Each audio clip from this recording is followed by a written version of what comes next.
Okay, guys, so it's being recorded from now on.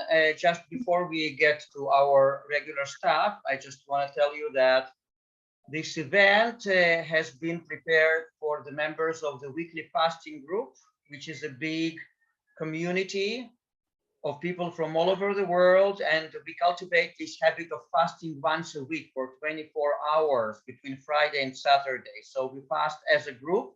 We keep in touch by WhatsApp, and it's an amazing experience. So my name is Arik. I am the moderator of this group. And if you watch it later on YouTube, then you will find my WhatsApp number below this video. If those ideas appeal to you, then you can just send me your name and your wish to join this group, and I will happily add you. And it's all free, of course, just out of the desire to give and to support each other. So that's about it. And before we get to our main subjects today, which is really, really interesting, we have here Frederick and Svetlana. They're gonna tell us a little bit about the upcoming retreat by Dr. Filonov. So Frederick, so would you like to talk for a few minutes about it? Yeah. Specifically, this is a program that is prepared for those people who want help at home, because we realize that most of people can't travel and reach Dr. Filonov one-on-one. So this has been it's been an idea that is just coming now, because most of the time we were telling people, Dr. Filonov is going to Turkey, come to Turkey. Dr. Filonov is going to Montenegro, like in April he's in Montenegro. April 1st to April 12th. But some people find it very difficult to travel there. So this is why this program is given to them. This is an opportunity that you can do something at home, guided online. That's why we're calling it online supervised fast. It's not just something that you do alone at home. And the other thing about this particular one that you are talking about, it is like phase 2. There was phase 1, and phase 1, the amount was a little very high. So some people felt, okay, I really want, but I cannot, I can't reach there. My pockets can't allow me to reach there. So we have put it pocket friendly for you to find recorded ones. About there are 5. Svetlana is going to talk about them. That Dr. Filonov is going to, Dr. Filonov is giving you guidance and what you need to do during your fasting. 5 recorded videos from Dr. Filonov. And then there is total guidance charts that you are going to have with Svetlana. She's not alone. There is Elena here also. She's Elena. So this is a team. I call it Dr. Filonov's team for online work. Otherwise, we welcome you to register. And some people are asking already, how about the next retreat? We can't tell about that now. We can only talk about what we have now that we have already programmed. But maybe in the future, if it comes, we will, when we arrange, we'll let you know. So who is talking first, Svetlana or Elena? Whoever. Okay, let me speak. Let me start. Yeah, this is a very nice program that we have created. It's inspiring us, it's inspiring our participants, and by their feedbacks, very warm feedbacks. Even today we were speaking in our Zoom. They are so grateful that we want really to share all the information that we have, all our knowledge that we have with the world. And we are supervised by Dr. Filonov. He has 30 years of experience. He is a student of scientist that is Nikolaev, that was the first one who started with water fasting, and he was healing even psychological problems with the water fasting. So the background is really huge. And it's not only about 5 recorded videos of Dr. Filonov that are already created. That's why the price is really less. There will be a less interaction with Dr. Filonov. It will be only through us, through me and Elena, because we are supervising the chat that will be activated. And then day by day, we are helping people who doesn't know what to do, who doesn't know from where to begin, from where to start. We're helping them to understand their body. We are giving the knowledge, we're giving the information, and day by day, they are followed. There are three. So we divided this program in two different parts. One is for the beginners who absolutely never tried the fasting. And sometimes for a person, it's very challenging to do it by himself. We created a community, very nice community. And this helps a lot. We are receiving these feedbacks. This helps a lot.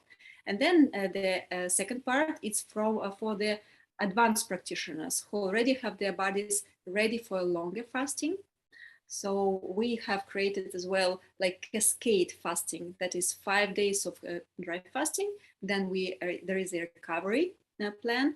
Then there is another 5 days of dry fasting. And you know that cascade fasting, if they are done next to each other, they are creating for body the feeling that as if the body has fasted for 8 days. So it's very strong, even if you are fasting in a safe mode, being online, not being supervised personally, you're fasting in the safe mode and you get amazing results. So what we give is the possibility for people to know how to prepare their bodies for the intestine, liver cleansing. We're doing together all this process. Then we are preparing with a small water fasting. We show how to recover, and then we go into the dry fasting. And people who by themselves, for example, what we are receiving now as the results, who by themselves couldn't do even 1 day of dry fasting, with us, they did 3 days. And this is really an achievement. Yeah, we receive this feedback. That's why we share with the world, because really we see the results. And you know, when you see the results, you are inspired so much. You want to go like a train more and more. That's why we wanted to share with the world. Absolutely. This is a small introduction of our program. Okay. Thank you very much, Svetlana. Yeah, because we just don't have time for more for now. Just my one last question. So if people who are interested want to contact you or like to register, to ask more questions, should they call you or contact Frederick? How would you like to do that? No, I suppose that we can put under this video numbers of my number and number of Elena. Yeah. We are supervising our participants. So whoever they contact, doesn't matter. They can. They will have 2 numbers to contact. That's amazing. So for the beginners, it's going to be how long? It's going to be like 3-4 days.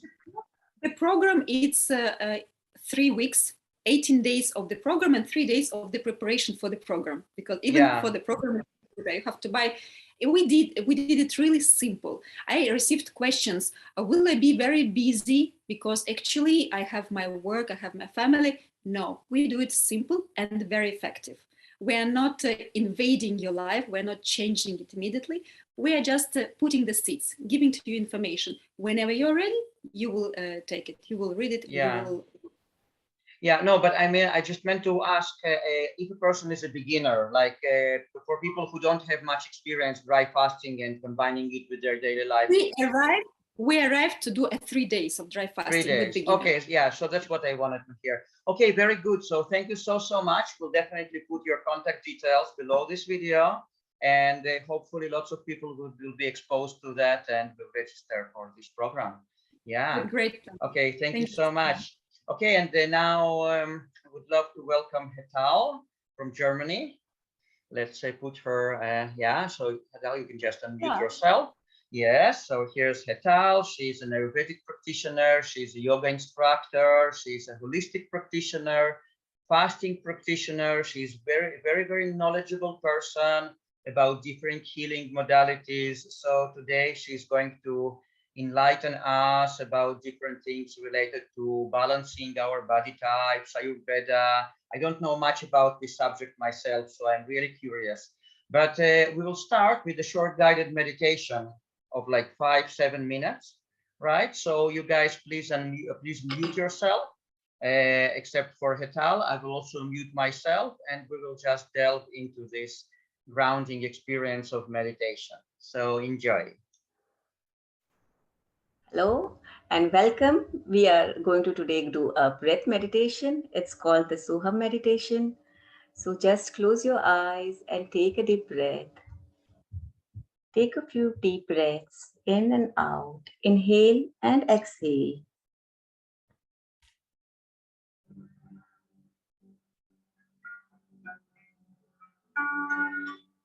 So hopefully you can hear the music.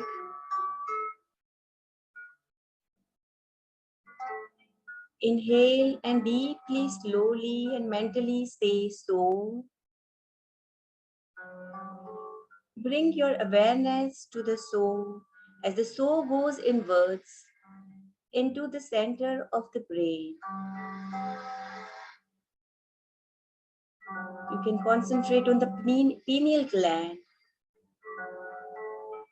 and into the center of your body, into your navel. And then stop there. Stay there for a fraction of a second. Now exhale as you feel the need to release your breath and say hum mentally throughout your deep and slow exhalation. Hum dissolves into the outer space. Continue the same rhythm. Inhale, pause, and exhale. Inhale mentally with so in your mind and hum while exhaling. Within the two stops of so and hum, in this pause, which is called kumbha, in this gap, there is a canvas of painting, of pure awareness. On that canvas, your whole life is painted. Slowly, with each inhalation and exhalation, try to pause a little longer in kumbha. Expand this art of paying attention to the gap. Don't overdo it till you gasp for breath. Be with that canvas and you will feel the pure essence of your being. Deep and slowly. Inhale with soul. Pause and exhale with hum. Your being is God. Your being is reality. Your being is love.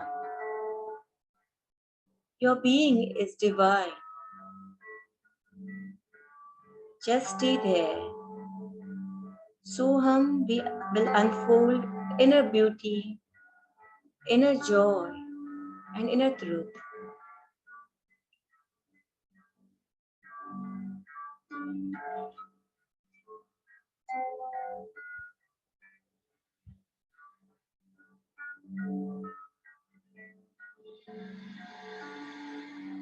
As you deepen into this practice, you can continue to expand this awareness of Kumbha in your daily routine. When you walk, be rooted in this gap between inhalation and exhalation. While eating food, you are in the gap. All activities of life are happening at the periphery, the circumference, but you are rooted in the gap of the heart. Your life becomes a drama, a play, and you are simply a watcher of the drama. Every moment is then a moment of peace, love, and joy.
And slowly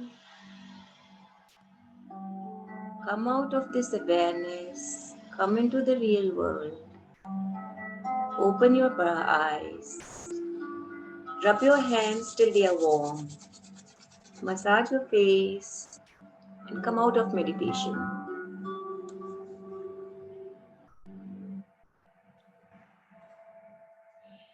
Due to lack of time, we just did a very short meditation. I hope you all liked it. Yeah, it was good. It was good.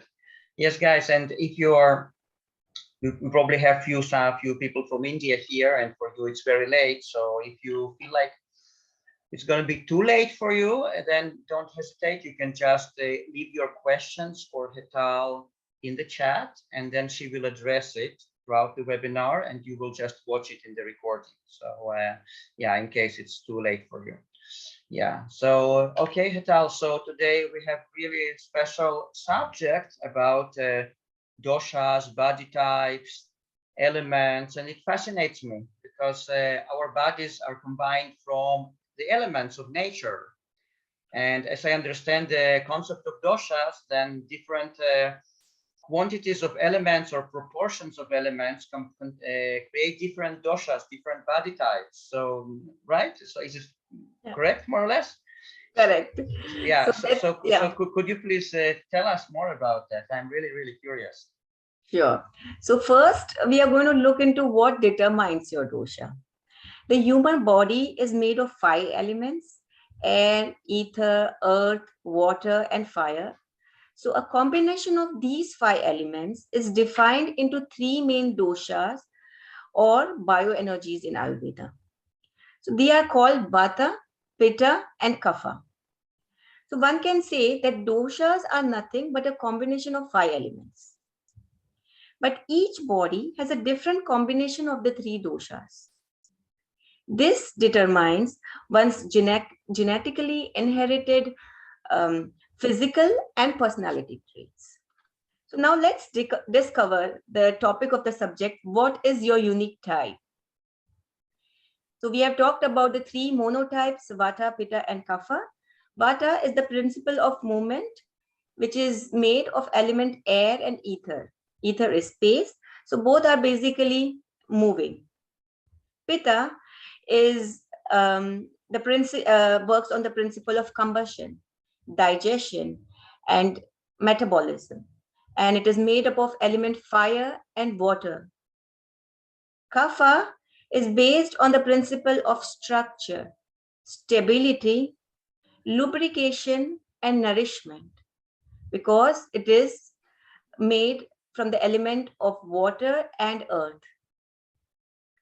So Vata, Pitta, and Kapha are the 3 monotypes, but we are mostly made up of 2 or 3 dual type, or sometimes 3 doshas. So when we are dual types, then it is Vata Pitta or Pitta Kapha dosha or Kapha Vata dosha. And some of the people are tridoshic. That means they have all the 3 doshas in them, balanced or sometimes unbalanced, and then it is a Vata Pitta Kapha dosha. So there are only these combinations available, and each person has a unique combination. So how do you know what is your combination? Yeah, Hetal, but I'm sorry, I just wanted to clarify, just to reiterate again, because we are new to this subject. So Vata is water and air, right? No. Vata is air and ether.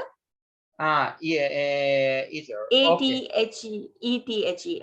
Ether. Yeah, so that's so those are 2 different elements, air and ether. Those are 2 different elements, right? Yeah. So 5 elements out of the 5 elements, they have simplified. Ayurveda is simplified in these 5 elements, which we have in each and everything, in 3 bioenergies, 3 doshas, Vata, Pitta, and Kapha. But Vata, Pitta, and Kapha, these 3 bioenergies are always have 2 elements in them. Okay, so Vata is air and ether. Pitta is what? Fire and water. Fire and water, yeah. And Kapha? Kapha is water and earth element. Okay. And then okay, good. So just And wanted to then clarify. whatever type we have in our body is always a combination. Sometimes we don't only have a predominant vata dosha or predominant kapha dosha or predominant pitta dosha. We always have a combination of vata pitta, pitta kapha, no, vata kapha, Mhm. depending on our nature. So And is it like from birth? Like you cannot take, like the person gets born with that and that's it for all their lives, or it might change? yeah, I'll explain that. That's what I was Okay, going sorry. to say. Yeah. So all these three doshas are present in each individual at all times, but their proportion varies from person to person. Being healthy means maintaining our individual qualitative and quantitative balance of the doshas. So now when this dosha is upset, only then a disease appears in our body. Each person is a combination and proportion of vata, pitta, and kapha, and it is determined at the time of conception. This is based on genetics, diet, lifestyle, and current emotions of the parents at the time of the conception. Doshas predominant in both parents and combine to form the constitution or nature or prakruti of the new life they are creating. So for example, if the mother is having a predominant dosha pitta and the father is having a predominant dosha vata, and if the union or conception takes place in hot summer, and if they have eaten spicy food, so food, weather, and their dosha, everything together forms the dosha of the baby at that time. And then the baby is then predominant in pitta dosha. Wow. So this is how it works. The prakruti or nature of a person doesn't change throughout his whole life. When Ayurveda talks about balancing your doshas, it doesn't mean you should have equal amounts of vata, pitta, or kapha. Because most of the time, what people try to do is, I have a lot of vata, so I want to reduce the vata. But reducing too much vata or accelerating too much of vata, again aggravating it, are not going to balance it. So nature says a balance in everything is very important. So let's look at the balance. It means maintaining the balance with your prakruti, your basic nature with which you were conceived. It is your physiobiological temperament. As the external conditions change due to weather, dietary choices, fatigue, stress, emotional state, lack of exercise or excess physical work, the balance of the doshas in our mind and body also changes. Now, this altered state of doshas due to our current external influences is called our vikruti. So Prakruti is the dosha which we are born with at the time of conception, and Vikruti is our current altered state which is affected by external influences. Yeah. Okay, so I just want to clarify, is it okay that I'm asking questions? Because if I have those questions, probably other people have them as well, because we are new to this subject. So there is this original like template doshas that a person is born with, but then, as I understand, those doshas get altered according to the weather, according to food, according to the lifestyle. So then there are those two things that you were talking about, like the template and the current state. Yeah. So is that correct? Yeah. So it is like that. Your basic energy, your basic prakriti, that will always be the same. Vata, Pitta, Dosha are the three bioenergies. But your thinking, your exercise, what you absorb from the outer world, what you think, everything changes, alters your dosha. So your current dosha or your vikruti is something which is disturbed. It is a disturbed state. When it is in balanced, it is in a healthy state. But when it is not balanced, when it is low, or when it is high and aggravated, that and when it is unbalanced, then it is in Vikruti. So now you have understood the concept, one which is basic from the conception, and one which is the current state right now. Yeah, so doshas basically means like interplay of energies within your system. Yes. Okay. So the subtleties of each person's mental, emotional, and physical makeup are manifold and can be actually accurately assessed only by a proper Ayurvedic practitioner or a therapist. But we can do a rough self-evaluation to grow into our self-understanding and as a guide to plan our diet, our exercise, and other aspects of our lifestyle, like the circadian cycle, for maximum health.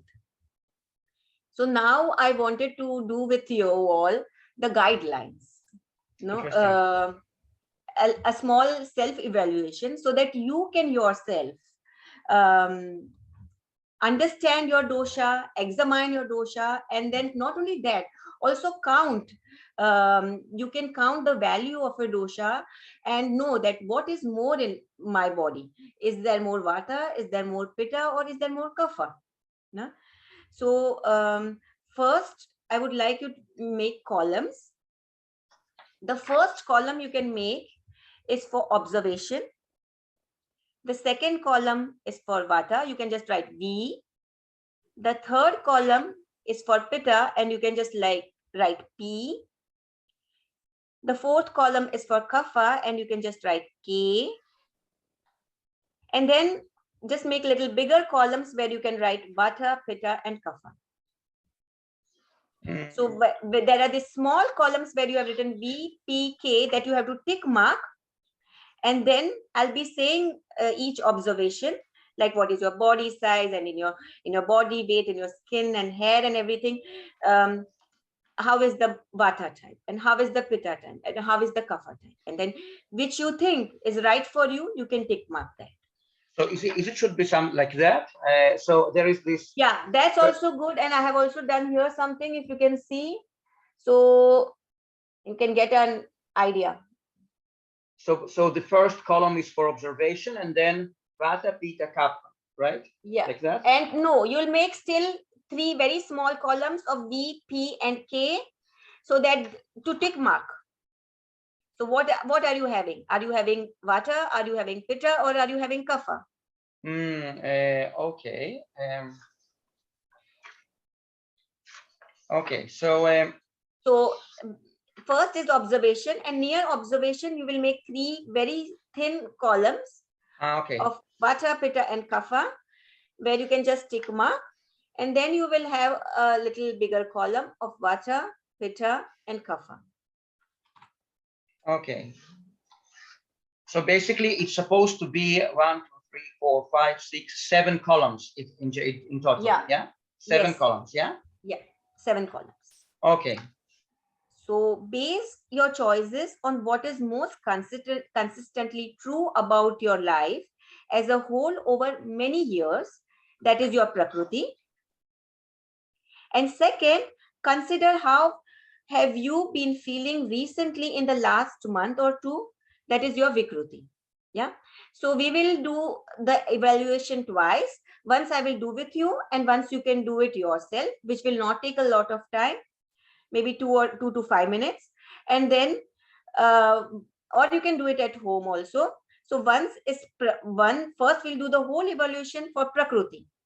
And then we will do the whole same evaluation for Vikruti. So first, from the time of conception till now, there are many things that you always tend to do like that.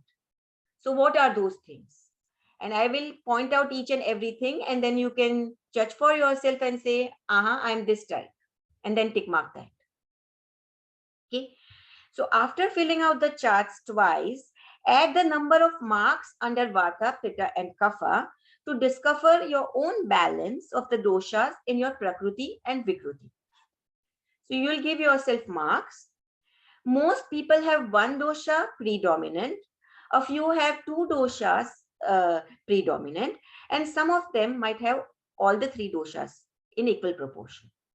So add up the numbers and make them into a ratio with 3 as the highest number. So for example, if you get Vata 10, Pitta 6 number, and Kapha only 3. So you will write V3P2K1. Now what's this? The least dosha, you will write number 1. The second highest dosha, you will write number 2. And the highest dosha, you will write number 3. So even when you go to a doctor, he will write only like this, V3P2K1 or whatever proportion that is. So once you have determined your predominant dosha, studying its characteristics will help you gain a deeper understanding about yourself. So now we go with the guidelines for determining your constitution. Observation. The first one is body size. So Vata body size is always slim because it's air element. They keep moving. Pitta body size is medium and Kapha body size is large because they are stable, there is lubrication, there is nourishment. Body weight. Vata body weight is slow or underweight. I think you can write down this with me when I say the body weight Vata is low and underweight, so that you know later also if you want to tick mark the Vikruti. Yeah. Okay, so no, but I didn't get it actually. To tell you, like I didn't get the principle of how should I feel this table. So it is like, see, first I took body size and I said Vata has a slim figure, Pitta has medium figure, and Kapha has large figure. Okay, so what is your figure? So if you consider yourself slim, tick mark Vata. If you consider yourself medium, tick mark Pitta. And if you consider yourself large, tick mark Kapha. Okay, so I tick. Okay, good. Yeah. So then I talked about body weight. For Vata, they are low body weight or underweight. For Pitta, they are medium body weight. And for Kapha, they are overweight. Skin, for Vata, it is thin, dry, cold, rough, dark.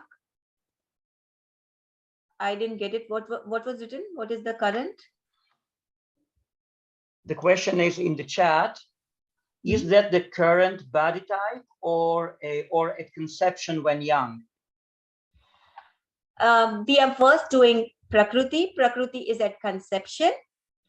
And then after the first evaluation, the second evaluation, you can do it yourself. And that is the Vikruti. But first we are doing the Prakruti, which is at conception. Okay? Okay. So we go to the skin. The skin is thin, dry, cold, rough, dark. For Pitta types, the skin is smooth, oily, warm, rosy. And for Kapha types, it is thick, oily, cool, and pale. Hair. So for the Vata type, it's dark brown, black, knotted, brittle, and thin hair. For Pitta type, it's straight, oily, blonde, gray hair, red hair, and sometimes even bald because aggravated Pitta. For Kapha, it's curly hair, oily hair, wavy, and all colors of hair. Teeth, for Vata type, protruding, big, roomy, and thin gums. For Pitta type, medium, soft, tender gums. Sometimes it can bleed. For Kapha types, healthy teeth, white teeth, and strong gums. Nose, uneven shape and deviated septum for Vata type. For Pitta type, long, pointed, red nose tip. And for Kapha type, short, rounded, sometimes button nose. eyes.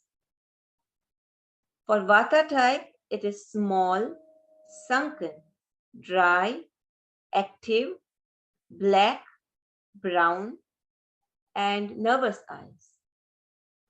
For Pitta type, it is sharp, bright, gray, yellow or red sometimes, sensitive to light, and moist eyes. For Kapha type, it is big, beautiful, blue, calm, loving, thick, and oily. So yet now we go to the nails. For Vata type, it is dry, rough, brittle nails, and it breaks easily. For Pitta type, the nails are sharp, flexible, pink, and lustrous. For the Kapha type, the nails are thick, oily, pale, and whitish. The lips of the Vata type are dry, cracked, black or brown tinted. For the Pitta type is red, inflamed, and yellowish lips. For the Kapha type, it's smooth, oily, pale, and whitish lips. Chin, thin and angular chin for the Vata type. For the Pitta type, it's tapering. And for the Kapha type, it is rounded and dark. Cheeks, Vata type have wrinkled cheeks, sunken cheeks. For the Pitta type, it is smooth and flat cheeks. And for the Kapha type, it is rounded and plump cheeks. Neck, for the Vata type, it is thin and tall. For the Pitta type, it is medium. And for the Kapha type, it is big and folded. Chest, for the Vata type, it is flat, sunken, thin, and flat. For the Pitta type, it is moderate. For the Kapha type, it is expanded and rounded. Belly is thin and flat for the Vata type. For the Pitta type, it is moderate, and for the Kapha type, it is big and pot-bellied. The navel, for the Vata type, it is small, irregular, and herniated. For the Pitta type, it is oval and superficial. And for the Kapha type, it is big, deep, round, and stretched. Hips are slender, thin for the Vata type. For the Kapha type, they are moderate. And for the Pitta type, they are heavy or big. Joints for the Vata type are cold and cracking. For the Pitta type, moderate. And for the Kapha type, large and lubricated. Appetite for the Vata type is irregular and scanty. But for the Pitta type, it is strong and unbearable. And for the Kapha type, it is slow but steady. Digestion for the Vata type is irregular and forms gas because it is not easily digested. Pitta type, it is quick and causes burning.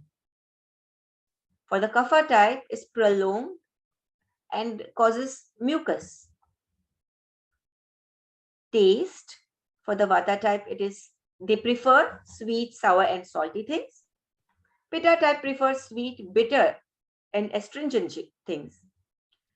And Kapha type, they prefer bitter, pungent, and astringent food.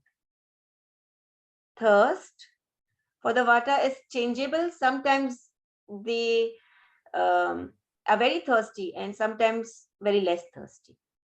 Pitta types, it's surplus. They are always very thirsty. And Kapha types, it's sparse. They are hardly thirsty. They have a big problem drinking water. Elimination for the Vata type, it's mostly constipation. And for the Pitta type, it is loose stools. But for the Kapha type, it's thick, oily, and sluggish stools. Physical activity for the Vata type is high. Vata people are hyperactive, always on the move. It's a big problem for them that when they don't have any work, they find out work. Pitta type, they are moderately active, and Kapha type, they are sedentary people. They love to sit for hours and work. Mental activity of Kapha is always active, of Pitta is moderately active, and of Vata is always active, of Pitta is moderately active, and of Kapha is dull and slow thinking. Emotions of a Vata is anxiety, fear, uncertainty, and flexibility. Of a Pitta, his emotions are more of anger, hatred, jealousy, and determination. And of a Kapha type, the emotions are calm, but at the same time attached and greedy. As far as faith is concerned, Vata types are variable and changeable. Pitta types are intense and extremist.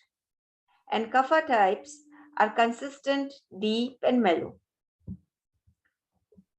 In intellect, Vata types are quick but faulty response. Pitta types are accurate, and Kapha types are slow with exact response. Recollection. So for the Vata type, it is good, but recently what you have talked about, and poor, what it is your long-term memory. For the Pitta types, it is distinct. Long-term memory is very good, and for the Kapha types, it is slow and sustained memory. Dreams. Vata types is quick, active, many dreams, fearful dreams. For the Pitta type, it is fiery, war dreams, violence dreams. And for the Kapha type, it's lakes, snow, romantic dreams. Sleep for the Vata is scanty, broken up, and sleeplessness. For the Pitta, it is little but sound sleep. And for the Kapha, deep, prolonged sleep. Speech. Vata people speak fast, rapidly, and sometimes unclear. Pitta people are sharp and have a penetrating speech. And Kapha people are slow with monotonous speech. The financial condition of a Vata type is poor and spends on trifles and is impulsive. The Pitta type spends on luxuries, and the Kapha type is rich and is a good money preserver. So now, have you all ticked mark? I have a question, Hetal. There were few descriptions. Sometimes I find myself in one dosha and sometimes in the other one. So is it possible to tick both columns? Yeah. For a particular thing? Yeah. Yeah. Okay. So now, okay. Just make the total. How much Vata do you have? How many points? How much Pitta points? And how much Kapha points?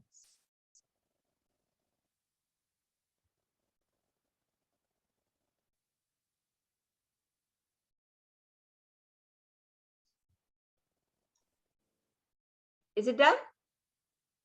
Yeah. Yeah. So now, which is the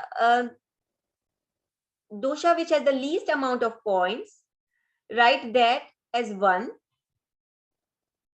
The dosha that has the second highest number of points, write that as 2. And the dosha that has the highest number of points, write that as 3.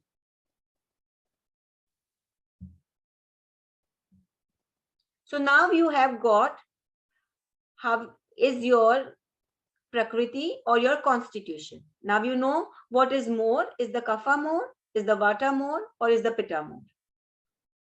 And if your highest is, for example, Arik, can you just give me your example? So what is Yeah, your like for me, the highest one was Pitta. Yeah.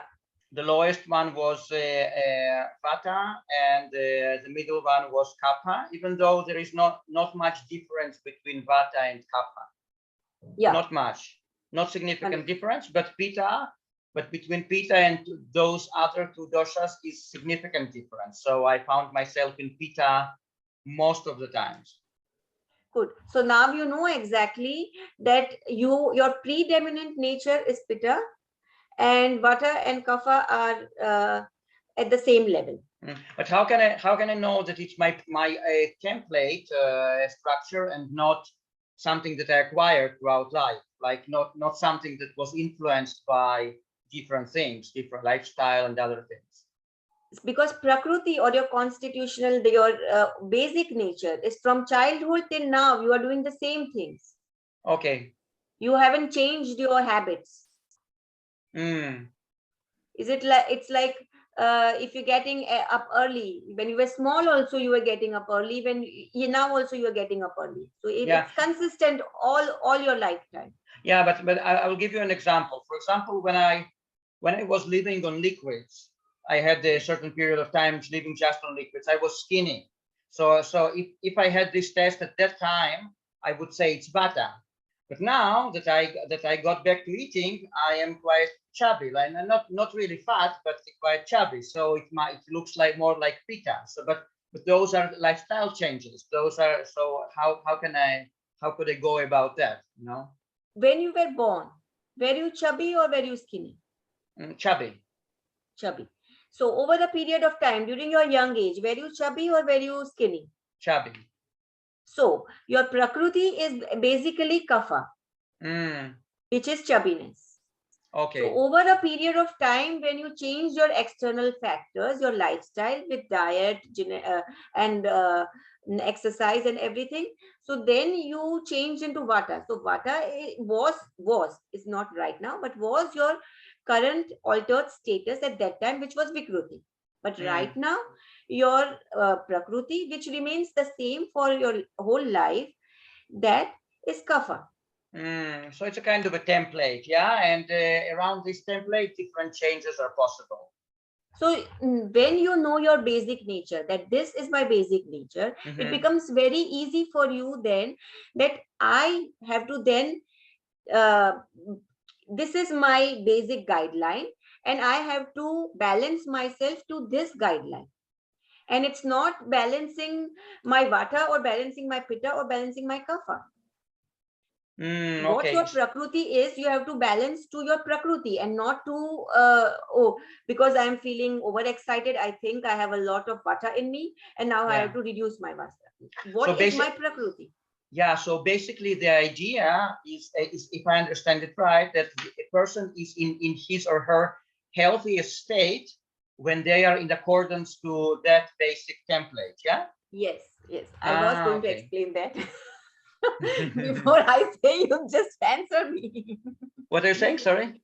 I said before I say, you just answer everything. Really? No, I just clarify, and I'm really like I don't know much about this subject, so I'm just figuring it out I now. think you just have the intuition, and you just know it. That's wonderful. Yeah. Okay, good. Very interesting. So now we have done this of Prakruti, that from childhood till now, what are the things that had affected you? The same you can do for Vikruti. So now in last 1 month, in this altered status, what you are right now. So what is your status right now? Are you right now thin or medium or fat? Then that decides, then you can take mark of that Vata or Pitta or Kapha, and like that you can do for all the whole body, and not only body, for the mind also. So once you know your Prakruti and Vikruti, it becomes very easy for you then later to understand. So now this is my Prakruti, this is my original nature, and this is my Vikruti, this is my altered state. So sometimes your Prakruti and Vikruti comes to a balance. But sometimes when it does not come to a balance, we have a lot of problems. That is why people go for fasting, they go for vegan fasting, they go for fruitarian fasting, they also go to breatharianism. But over a period of time, they feel that, something is not right, we cannot sustain on this, and we have to switch back. That's the reason why so many breatharians have switched back again to food, that we need to eat cooked food. We are having negative effects of breatharian lifestyle. You can only have negative effect when you're not in balance. So how do we know how to be in balance? By knowing our Prakruti. So once we know our Prakruti, we know ourselves much better. And once you know yourself better, you know, this is what my body will be able to sustain, and this is what my body will not be able to sustain.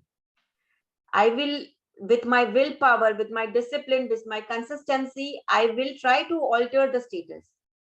But somewhere I will fall down.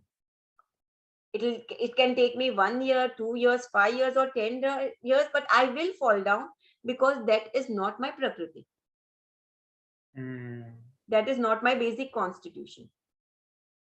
You mean, do you mean if a person adopts a particular lifestyle, then right from the beginning they might, for example, if a person goes on raw foods, it's really, they support vata. Like, I think that the raw foods are vata. Yeah. Yeah. They aggravate vata. Yeah. So anything that is raw is vata related. Yeah. And so this person might think, okay, I will be on raw food, but I might fall, and then I will have to balance out. That's what you meant, yeah? Like. So what will happen is, if the person is a Pitta, if a person is the Kapha type, and if he eats raw food, so what will be happening is, raw is cold in nature, vata is cold in nature. So raw, a person Kapha type is already having mucus and lubrication in his body, and now if he is given cold food, or even a vata type, if he is given a cold food, so what will happen is vata and kapha both will be aggravated. But you give a pitta type raw food, wonderful, he'll enjoy it, he can do it. Because pitta is fire, it will digest everything. Kapha does not have that digestive system, it does not have this high metabolism. And vata, it will it is, because it is cold, it will not, because it is an element of air and ether, vata, and it will like go in the air, instead of flying in the air, it will just block down, and that will aggravate the vata. Either it will have very low energy, or it will start having diseases in the body. You won't realize it in the beginning, but over a period of time, it can take 1 month or 1 year or 2 years, but something or other will crop up. Like we find it also on the fruitarian diet. So for some people, it's wonderful. They have wonderful healing progress. But for other people, they say that lovely, we have had food, we had our healing, but after a period of time, our teeth, we had teeth problems, we had bone problems, we have mineral deficiencies. How can you have something if it is in balance? Very interesting. Hetal, maybe now we will open our microphones to the questions, because probably people have some questions. Is it okay? And then we can continue. Okay. Yeah. So, but before that, I just wanted to ask, but is it possible to go about it this way? For example, a person thinks, okay, I know that raw foods are vata, so they have this cooling effect.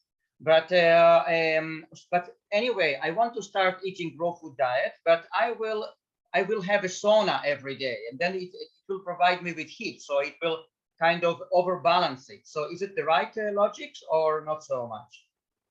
So that's why I wanted to actually talk about the remaining also. When I talk that, you will, most of your answers will already be answered. Okay. Then let's do that. Yeah.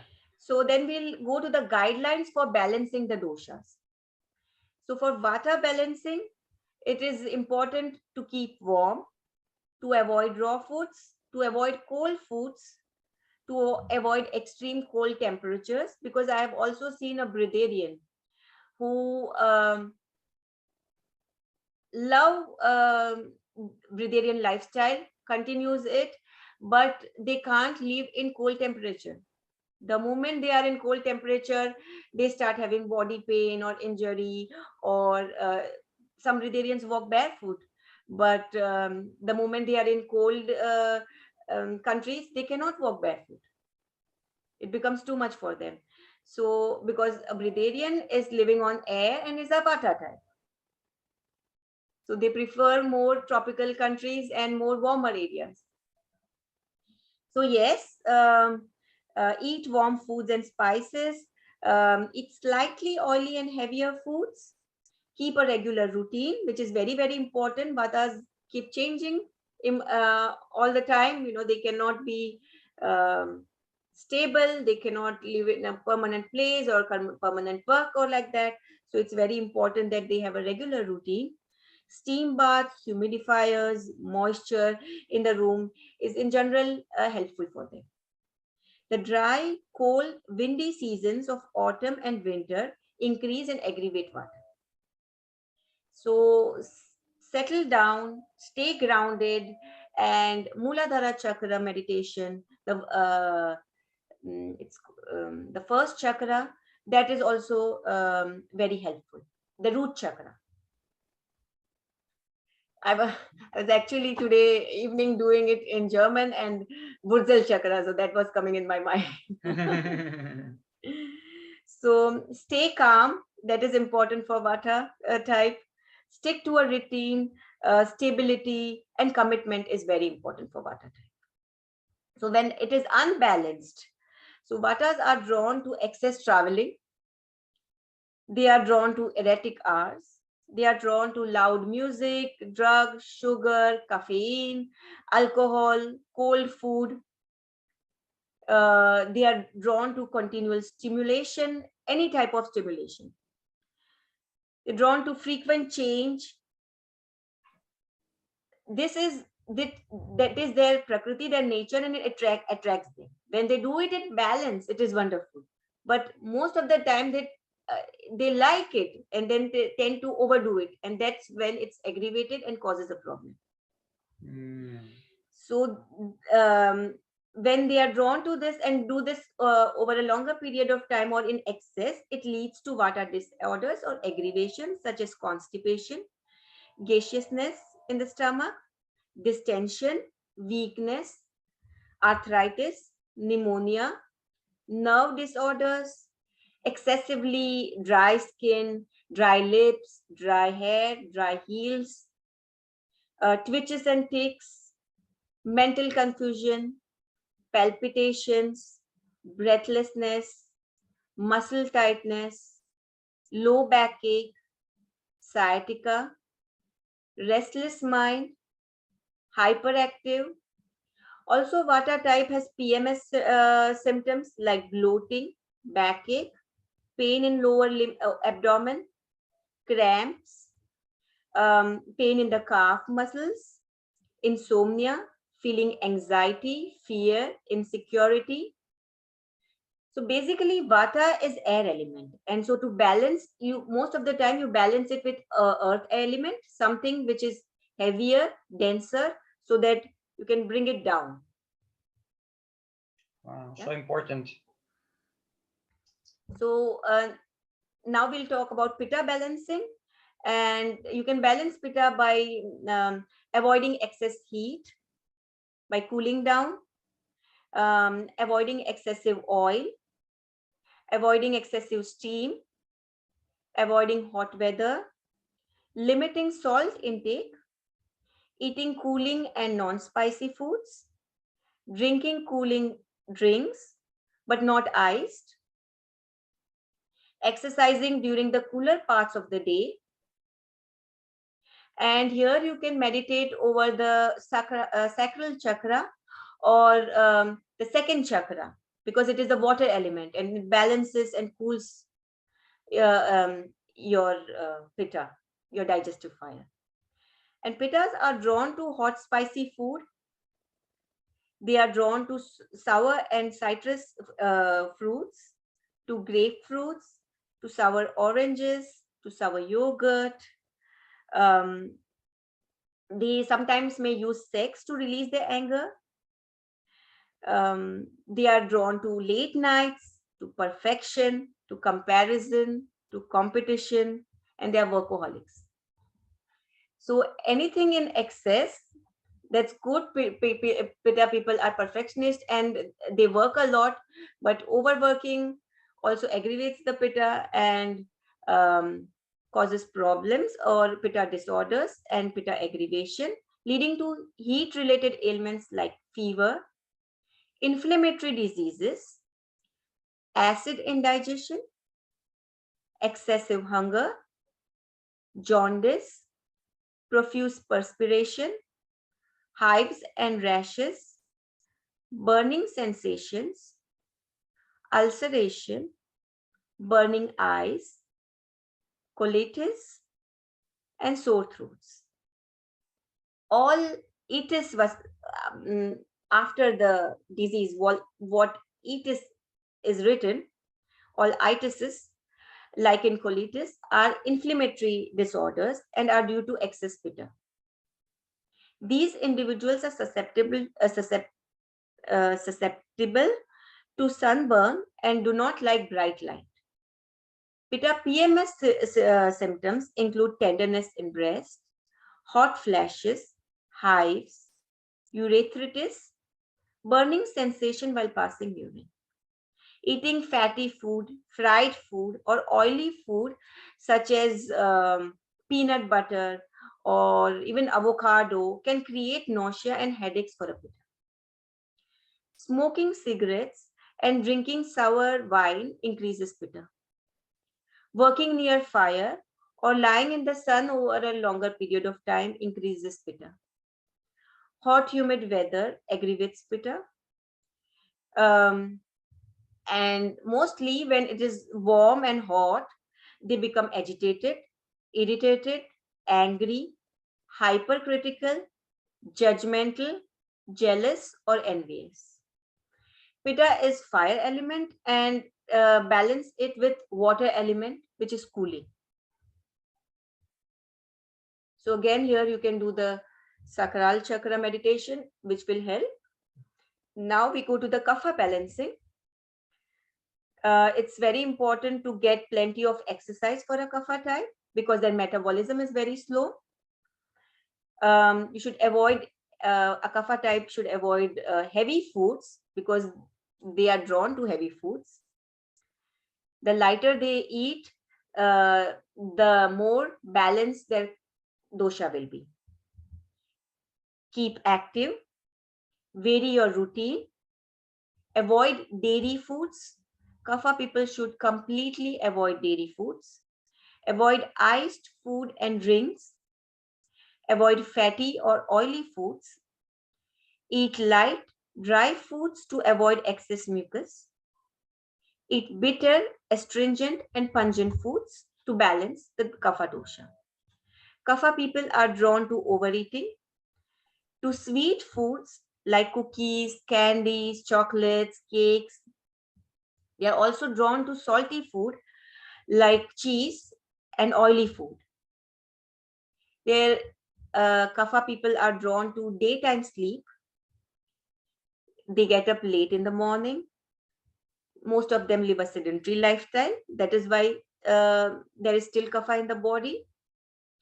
They love swimming, but swimming is not good for them because it absorbs the water and increases mucus in the body. They speak, walk, eat, exercise slowly.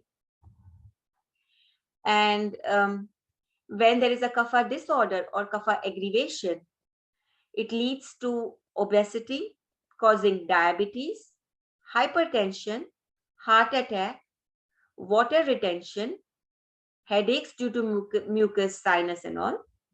Salty food in excess contributes to water retention and weight gain. A full meal causes lethargy in them due to slow metabolism. Daytime sleep increases their kapha. Watermelon, sweet fruits, sweets, dairy products increases the kapha. Cold frozen food, chilled water increases kapha. Sedentary lifestyle increases their kapha. Steady munching while working or watching movie, that increases their kapha also or aggravates their kapha. And kapha PMS symptoms or PMS symptoms are excessive emotionality, water retention, white discharge, and over urination. They may feel greed, attachment, and lethargy at that time with excess sleep. So now we talk about how do we use this knowledge. Now we have this knowledge. What is Vata, what is Pitta, what is Kapha, what is my Prakruti, my basic constitution, my original constitution, and what is my Vikruti, my current constitution. So how do I use this knowledge? By understanding your Prakruti, your constitution, you can better understand your psychological tendencies, your mental strengths and weaknesses, your physical and weak areas. You've seen that your habits and tendencies to get up early or sleep late, be overactive or very calm are directly related to your constitution. Most of them are to your original constitution, and some of them are due to your current constitution. So now you can adjust your lifestyle, your daily routine, your diet, your amount or type of exercise, and keep your doshas in balance, achieving maximum health. You can also use this constitutional type to understand others whom you are related to in your personal life, your work life, or your social life. For example, many a time in relationships, we say that, if they are children, they say, or teenagers, we don't understand our parents. Or if they are adults, they say, we don't understand our partners. But when you know your type, when you know your partner's type, it is much easier to understand them and have less emotional reactions. So balance is not about a static state. Balance of doshas is a dynamic equilibrium that needs constant renewal. For example, if your Vikruti, your current state, shows more Pitta than your Prakruti, your original state, then pacify your Pitta with proper guidelines. Now, you know what should a Pitta person take, what should a Vata person take, and what should a Kapha person take. If your Prakruti and Vikruti seem about the same, then choose the diet and lifestyle guidelines for your strongest dosha. The Vata, Pitta, and Kapha balancing food charts, yoga postures, herbs, or recommended exercises for each dosha will restore the balance of the Vikruti using the Prakruti guidelines as your baseline. Most important of all, according to me, is use your intuition. You can choose a diet, you can choose a lifestyle, you can choose an exercise, but see how do you feel after that? How is your energy after that? And if you don't feel it right, then change it. But don't overdo it. Like I had a client in between, she went for fasting, but the problem was that it was not according to her Prakruti at that time.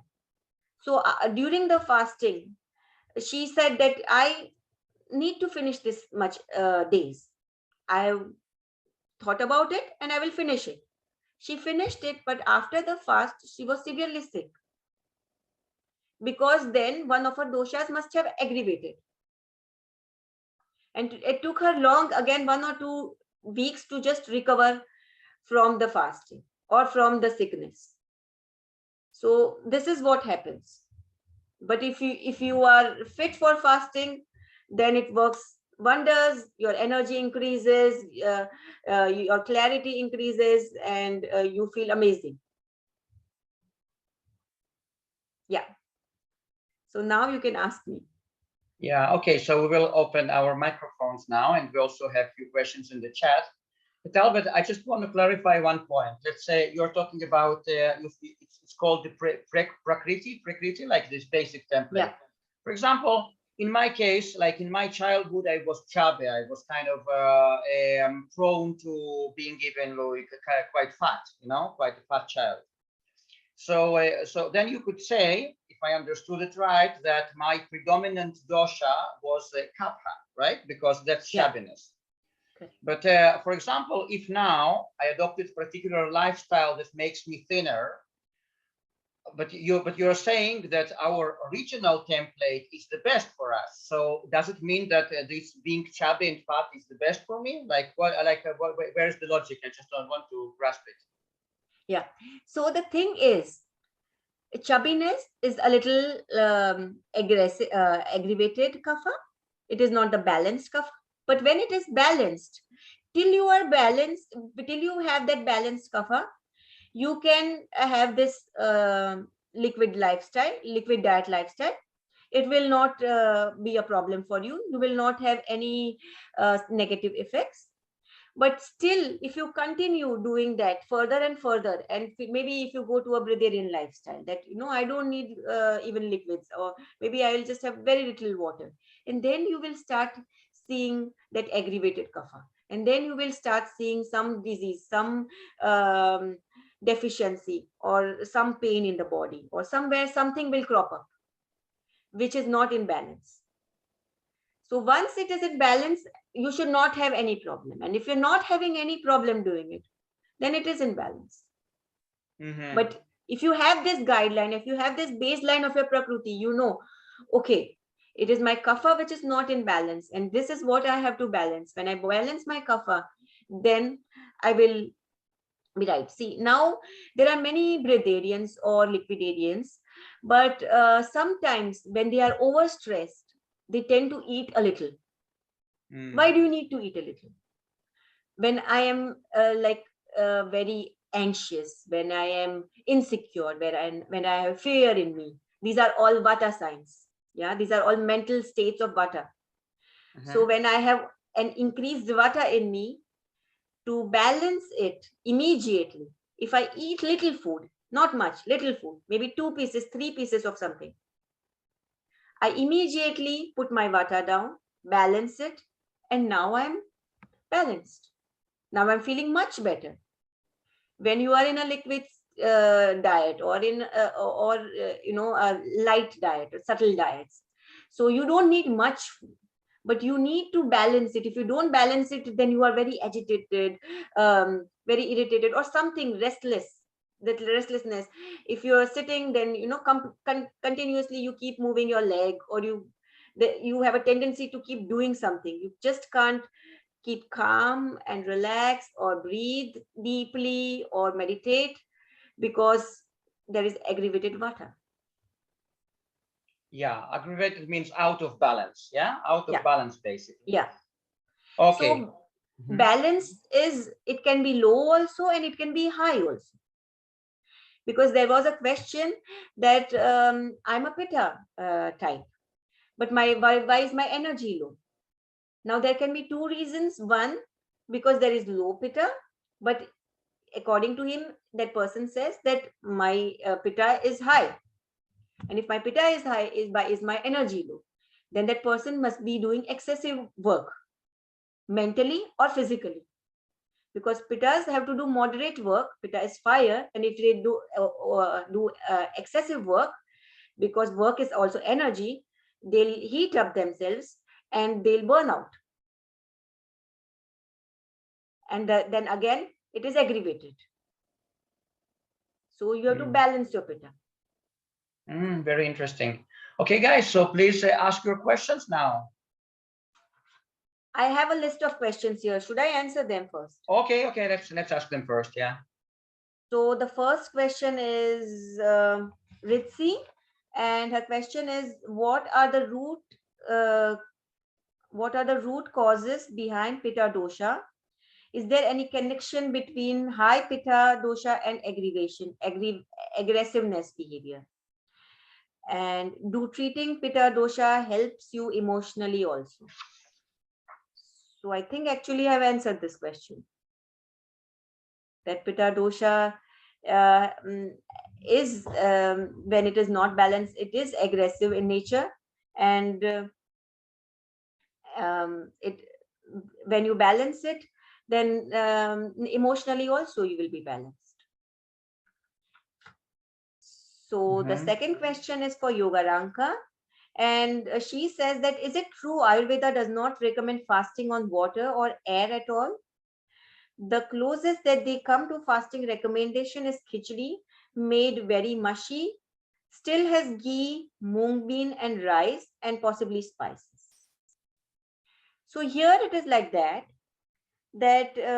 Ayurveda says that when you don't eat anything, you will not be able to activate your digestive fire, and because of that your digestive fire will become low, and because of that your metabolism will become low, and which will then cause one or other dosha imbalance. But it is not true for all the doshas. If you are a vata type, then you shouldn't fast, but hot spicy ginger water sipped all day long is good for this type. More meditation and more breath work can also help, but relaxing breath work, not activating breath work. If you are a Pitta type, then you shouldn't no, you can fast, but smoothies are good for you because they are cooling, or even cool water fast is good for you. But you should not fast in summer. If you fast in winter or autumn, it will be much better for you. You can carry out the fast better. And if you are a kapha type, then you can do dry fasting. No problem. They can do dry fasting for 5 days, 10 days, 15 days. It will not be a problem for them. So Revital has this question. Yeah, and another from Yoga Ranka Vida again, that what Ayurveda recommends is mostly khichdi. Yeah, Ayurveda recommends khichdi because mung bean and rice are the lightest. But Ayurveda also recommends fasting. According to Ayurveda, the seasons, the change of seasons between two seasons, between summer and winter, the autumn season, between winter and spring, the 15 days of change between two seasons, those are the important times when you should fast, because that is when there is change in the nature, and then there will be change in your doshas also, that external factors will also be affecting you. And I don't know if I told this or not, but kapha types are also have also problems with full moon. So when there is full moon, they have a tenderness for water retention in their body.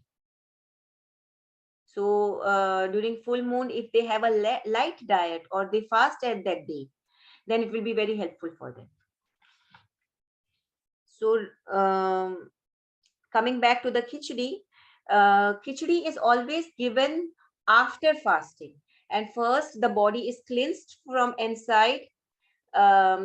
The whole day, they mostly Ayurvedic fasting is Shank Prakshalan, that is the salt water flush, and after that salt water flush, they don't have anything the whole day, and then in the evening they start with little water and khichdi, and that oil or that ghee which is put in the khichdi is so that the roughness of the cooked food does not damage the intestines, which have now become very sensitive, so that that ghee lubricates the intestines or the whole alimentary canal, and that is why that ghee is put inside. So that was for Yoga Ranka. Then Revital, she has asked that Ayurveda recommends eating different kinds of cooked food. Isn't that unhealthy? So shouldn't we be eating raw plants only? So first I would like to say There's nothing like healthy and unhealthy. And when we go to unhealthy food, all food corrupts the body. So whatever we are putting in our body is actually corrupting us. Whatever we are putting in our mind, which is not positive and affirmative, that is also corrupting us. So when we say about unhealthy food also, when you take it in very small amounts, then your body can digest it and it is healthy for you. But then the same healthy food also, when you take in big amounts, it becomes unhealthy for you. Like many people who are this pure fruitarians, and then they eat 10 bananas and 15 bananas at a time, and they say still I am very thin. But when you have this 15 bananas at a time, you also aggravate your dosha, and then you can also have a side effect. So even if the healthy food, if you take in more quantities, it becomes unhealthy for you. And even if unhealthy food, if you take in very little quantities, it becomes healthy for you. But it is so that Ayurveda first tries to cure all your illnesses, all your and tries to balance your doshas. Once your doshas are balanced and you are healthy, and when you make your body strong, your metabolism strong, your digestive system strong, and with the help of pranayam, which we then slowly go to progress to yogic diet.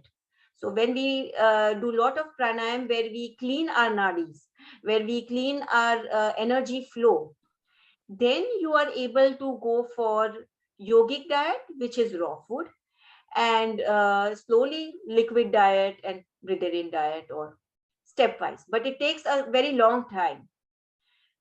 People who are sick cannot go to immediately to a raw food diet or a liquid diet. There is a process, and that process has to go very slowly, gradually, consistently. Then a person can do that too. So, Svetlana will, yeah, do you want to say anything? uh, well, I did this test, and it turned out I'm a Vata type. Yes, I'm always cold. That's true.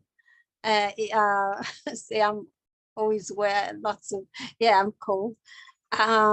So you're saying that and what it's good to have oily and spicy and cooked food. See, now if you want to stay on a raw food diet, right? You want to stay on a raw food diet. Yeah. So if you want to do that, you can either go for green smoothies or even other smoothies, but make it a little warm in Vitamix before you do that. So you're not cooking it, but you are blending it a little longer till it is warm, till 42 degrees, and then you can have it. So you still, whatever you're putting in your mouth or in your body, it's not cold. It becomes little warm. And then if you have it, see how you are feeling. Are you feeling better after that?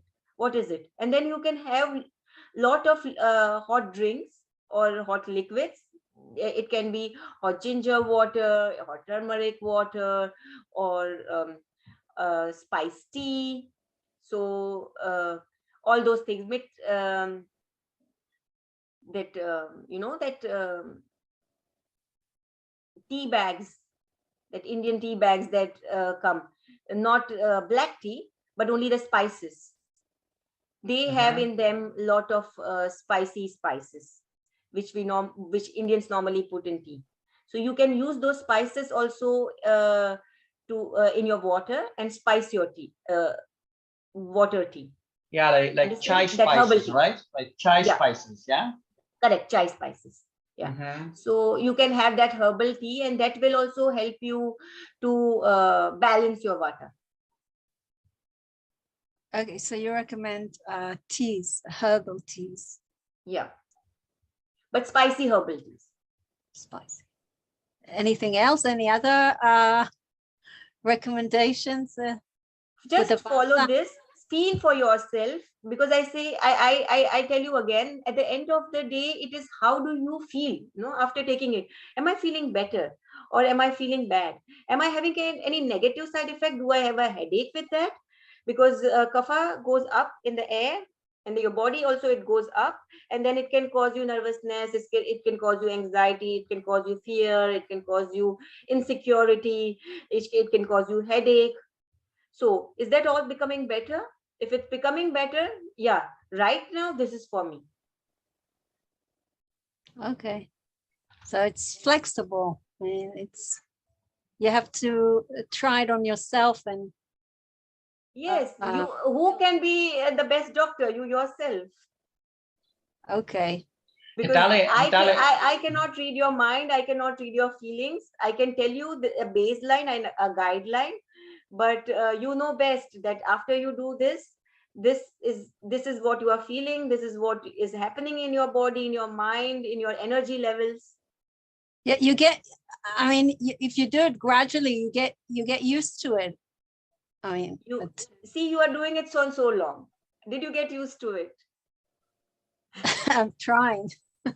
Yeah, that's where somewhere you have to see that, okay, I have been trying since so long, but I still can't get used to it.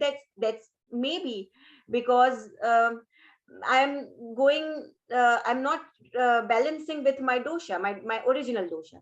So let me just try balancing with my original dosha, not going again to the cooked food, staying where I am, but trying to become little warmer, having warm foods, staying in warm weather, eating, remaining warm. How is it happening to me? Is it better or is it worse? So feel it yourself. Okay. Thank you. Welcome. yeah. Thank you. Hetal, and if a person has vata imbalance, like for example, if a person is restless, fidgeting all the time, have difficulty sleeping, that would be vata imbalance, or what kind of dosha would be imbalanced in this case? Vata imbalance.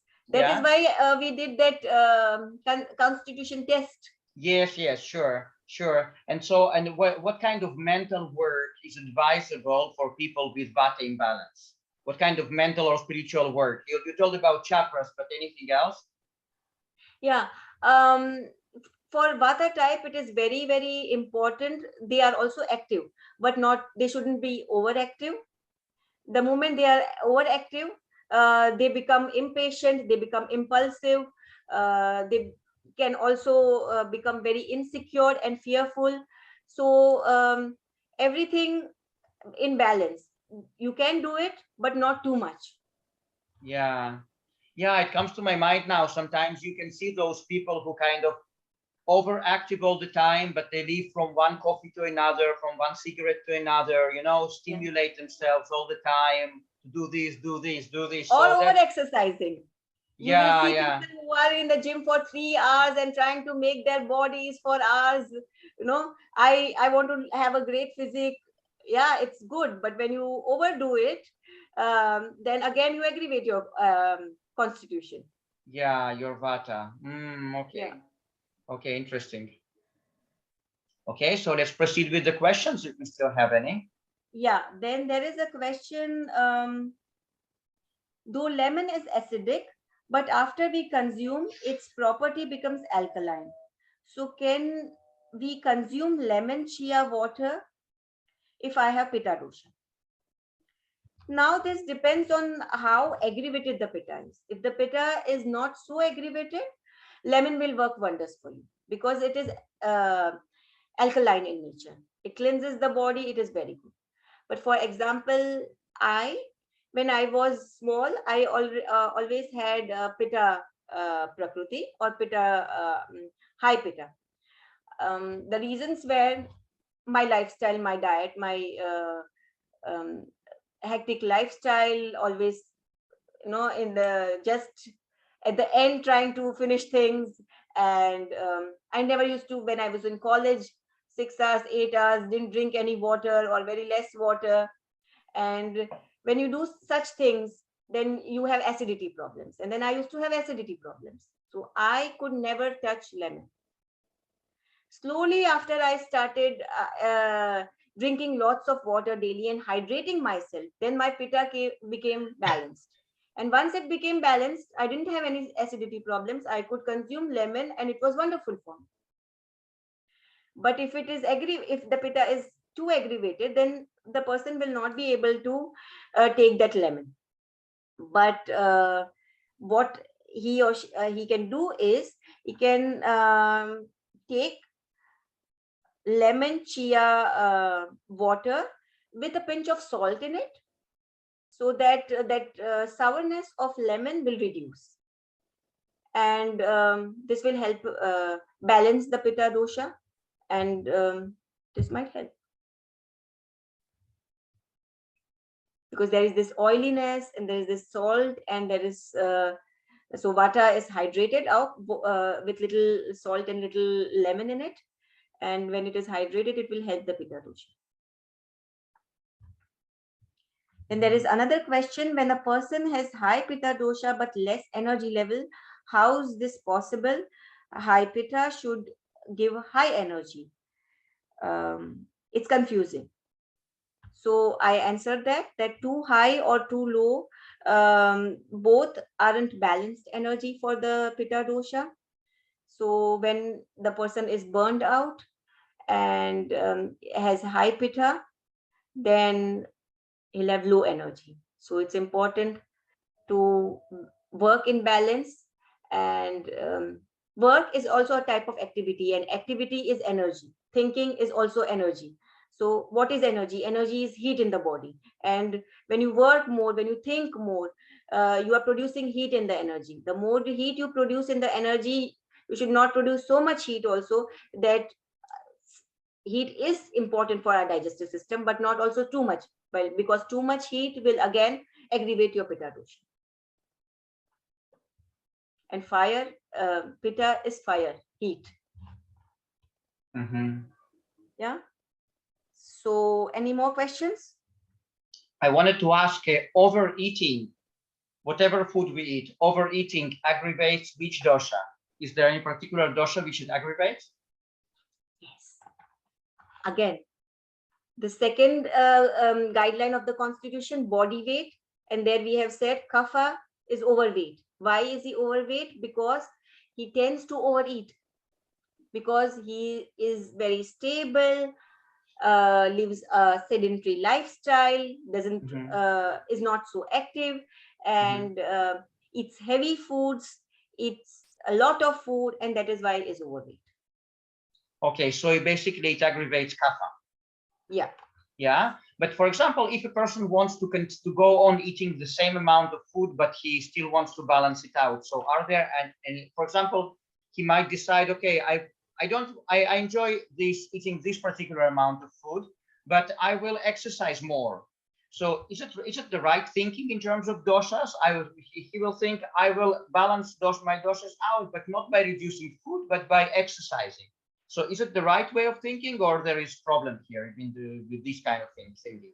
You can do that, but to burn that much food, to burn that much energy that you are now produced, which has all turned into mucus because your metabolism is very slow, you will have to literally work 2 to 3 hours every day.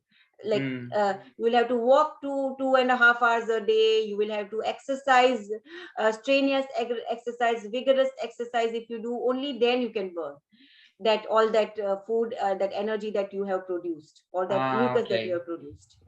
Okay, good. And I also wanted to ask, overstimulating yourself with information, what kind of dosha does it aggravate?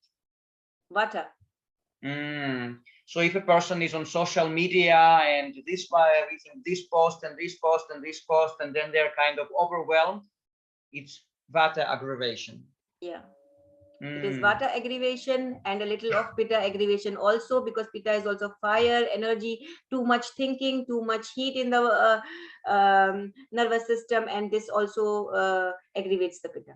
Yeah, so on the immediate level, what would be the best advice for this person who finds themselves overstimulated with all this information? What can they do to balance it out right away? One is always positive thinking. And second is not overdoing it. You listen to social media, but not too much, and don't believe in each and everything. Okay, yeah, very wise words.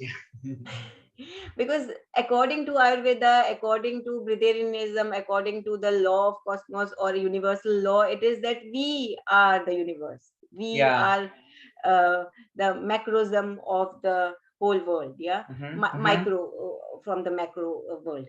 So if we are the universe and everything is in us, and we create our reality in with our thoughts. So what is important? Only my thoughts. And if my thoughts are positive and if I am positive, then nothing can affect me. Okay. Hetal, and I also wanted to ask, because I know during our previous webinars, you told that you had those prolonged periods of either fasting or kind of living just on oranges and things like that. Now, how did you balance your doshas? Because you probably also did it in Germany, where the climate is quite cold.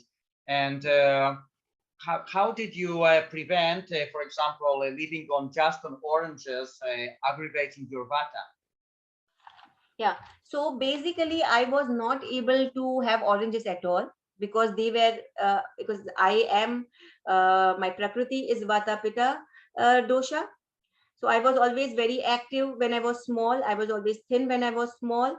And just after, because of the external factors and lifestyle and the routine that I developed a lot of kapha. But that's why I could support this. After, I think, 1 or 2 years of different fruit fasting, first I could only take watermelons, because they are the sweetest. I could not take grapes. They were too sour for me, astringent for me, not pomegranates, not berries. Everything was very sour for me. But after 2 years, slowly, when my body was very hydrated, after that, I could tolerate oranges. And then I could do an orange fast. But whenever I fast, I see to it that all my fruits are always seasonal.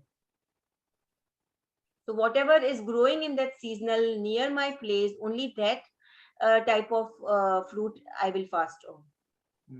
And that, so Ayurveda also has always this concept, be have seasonal fruit, have fresh fruit. So I used to always have only fresh pressed juices made fresh at that time and taken at that time. And that is why I didn't go into aggravation of the doshas. Okay. And I used to be a lot in nature. I used to meditate a lot. I used to go for a lot of nature walks and do a lot of breath work, about 6 to 7 hours a day, totally. And this, when I do a lot of all this, helps me grounding my body. And with all this grounding, I am able to balance my doshas. Okay. And tell me, Hetal, is it possible that a person has a few of his doshas aggravated and not just one? I'll give you an example. The person might be overweight, which, if I understand right, it's a kapha dosha imbalance, but they might also be very, very cold sensitive, which is a vata dosha imbalance. So can it coexist together? Yes, because kapha has element water and earth, and water is cooling. So if there is a lot of mucus in the body, there is a lot of water also in the body, but dense water. So that person is feeling not only is the kapha balance not in balance, but also the vata. And first, when you try to balance your kapha, your vata will automatically be balanced. Okay, that's interesting. The original dosha in everybody, the main dosha is vata. Because vata is air. And since we are a part of the universe, what was in the universe first? Ether, air. Yeah. So air is the first element, which is the most important element in our body. And when that is disturbed, deteriorated, or aggravated, then starts all the problems in our body. Wow, that is a very important data. Yeah, wow, amazing, amazing. Okay, guys, do you have any more questions?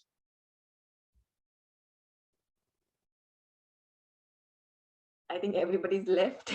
No, no, that's fine. No, no. But it was so important information that you gave us. Yes, Robital. Could you ether, isn't it air, or you're saying vata?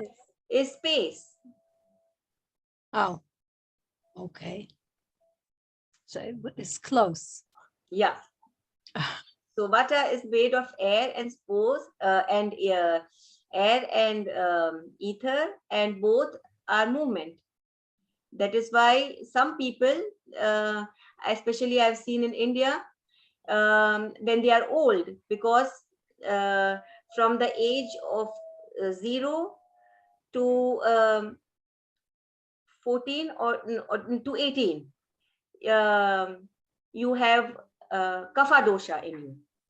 From 18 to 60 years, you have pitta dosha in you. And from 60 years till you survive, you have vata dosha in you.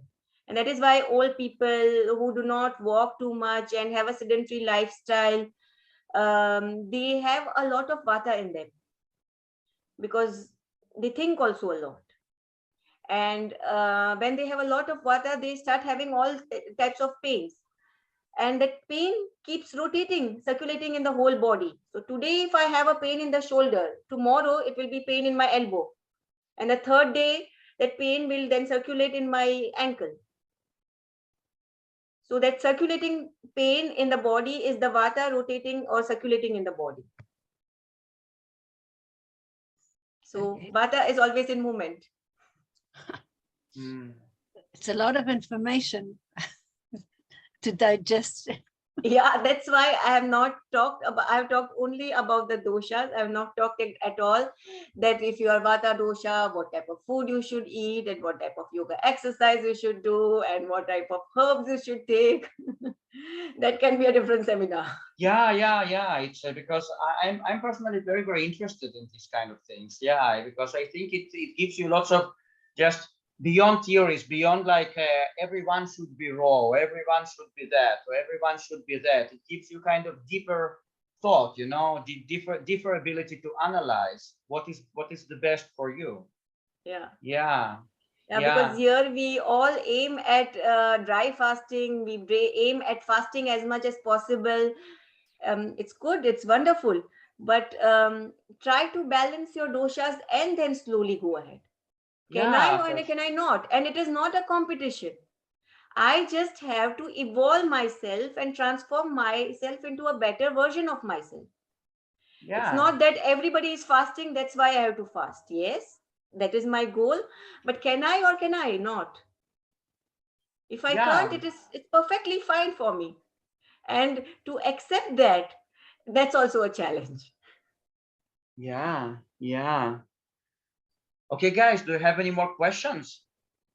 So can you repeat what is recommended to eat for vata type? What kinds of foods? I'll write it down maybe.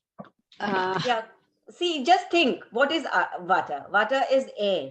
So how do you put that air down? Yeah. How can you put the air down? When you put something heavy on it. Yeah. So it will come down.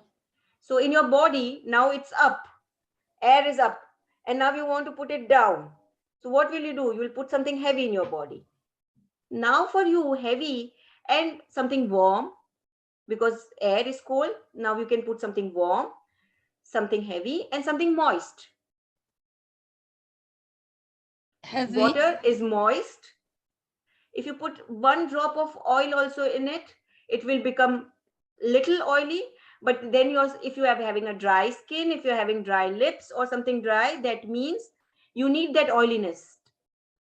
So I'm not telling you to cook food in oil, but a little 1 drop or 2 drops of oil, almond oil, that's wonderful, or coconut oil, that's wonderful. And spice your tea so that warmth, inner warmth is also there, and it's hot water. and that's enough. Okay. You should only remember three things: oily, warm, and moist. Okay. Thank you. Something dense, something heavy, but not very heavy. See, if you are on dry fasting, so even water is heavy for you. But if you are on food, if you are on raw food, a little cooked food is heavy for you. So from what you are, a little heavier than that. Okay. Thank you. Welcome. Yeah. Hetal, and too much water, excess amount of water, is it a kapha aggravation? To excess amount of water in the body. I mean, Or a person I mean, a person who drinks too much. For example, I have tendency, for example, to drink too much tea, too much herbal tea. So that's so sometimes I feel heaviness because of that. So is it kapha aggravation, or what kind of aggravation is that? Excessive liquids. So no, excessive, you drinking excessive hot water or hot herbal tea. Yeah. So do you feel that need for that hot thing? I feel mostly more like the emotional need, but at some point in the body it becomes heavy. Like up to a certain point, yeah, it's fine. But if I go over a certain point, then it becomes too much. I kind of feel that it's too much. It's too like I feel heaviness, too much water in the body. No, I want to ask you again. So when you drink water, do you have the urge to drink cold water or hot water? No, cold hot water. tea or hot tea? Hot tea. Hot tea. So it is not kapha, it is vata. Ah, okay. So actually, anything you put in your mouth is a need or to satisfy your emotional imbalance which is there, and you want to balance it with putting something in your mouth, be it water or liquid or food, any type of food. Yeah. So now that I am putting some hot water in my body, that means I have actually a need, that some fear, some insecurity, some agitation, some frustration, something which is Right. imbalanced in my mind, that I want to settle down, and that is why I'm drinking. Yeah. But it makes me so happy that I want to drink it more. Right. But when it goes out of balance, then I feel uncomfortable with it. Mm-hmm. Yeah, so that's about aggravation, yeah? Ah, interesting. Okay, guys, any more questions? No questions, but I just want to share, it was really, really wonderful to get that, extraordinary knowing about myself. So thank you very much. It was wonderful. Thank you. Yeah. Thank you, Bhargav. Yeah, guys. Okay, guys, so then we are going to wrap it up soon. So Hetal, very soon I'm going to ask you about your services and also about this really interesting therapy that you are dealing with now, some kind of frequency therapy. But before that, just probably the last question of today related to doshas. You watch. There are lots of people who were vegans or raw foodists. You can follow them on YouTube, and then they felt imbalanced, and then they adopted some kind of you might call it even extreme diets, like a carnivore diet, like all meat diet and things like that. And they feel that, and then they say that they feel really, really well on that. Now, in terms of balancing doshas, how could you explain this pattern? See, over a longer period of time, their vata was aggravated because they were having these smoothies or that fruit diet or whatever. See, fruit is in the air, so it was vata dosha. Smoothies are very light. Again, it aggravates vata dosha, but not so much. But if they are having more fruits, then they have a lot more vata. And now, when they have cooked food or when they have meat, it's very dense, it's very heavy, and it just comes down. The moment it comes down, you start feeling wonderful, because all that mental problems, all that physical diseases that are caused due to that aggravation of the vata, suddenly they all disappear and you start feeling so amazing. Yeah. Yeah, So it makes actually sense. it can be done without meat also. It can be done with just hot water, and it can be done just with little spices too. But you don't know what to do.